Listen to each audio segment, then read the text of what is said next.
Farsano Akaku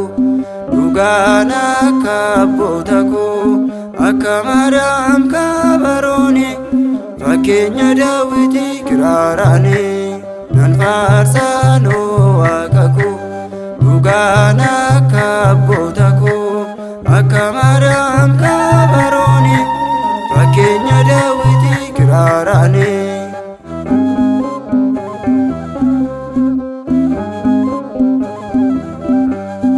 Ijolummaa kootiin na guddisee afaan koos galataan na leenjisee hin faarsu ormaa isa dhiisee galata isaan himaa babal'isee nan faarsaa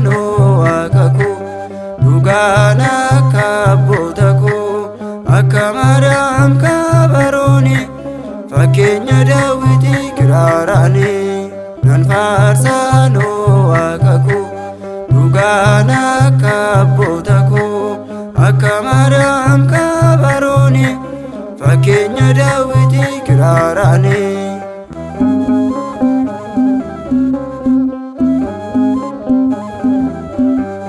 Tiksitoota keessaatiin na filee dibata qulqulluutiin na dibee yeroo gaddeebii koos na yaadatee rakkina koo wajjin na jaallatee nan faarsaa Waaqa koo dhugaan akka abboota koo akka Maariyaam kabarooni fakkeenya Daawitii kiraaraani nan faarsaa Waaqa koo dhugaan akka abboota koo akka Maariyaam kabarooni fakkeenya Daawitii kiraaraani.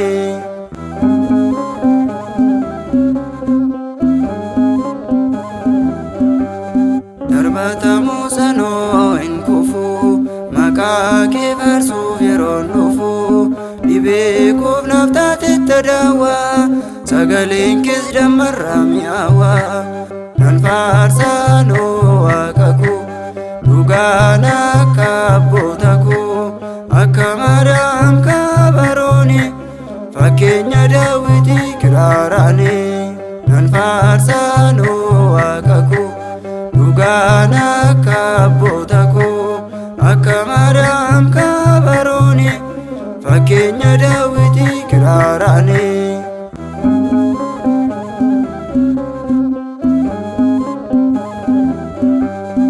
Akkan faarfadhuufis na jabeessee hafuura qulqulluu na gaggeessee iddoon naaf qabu wal gubbaadha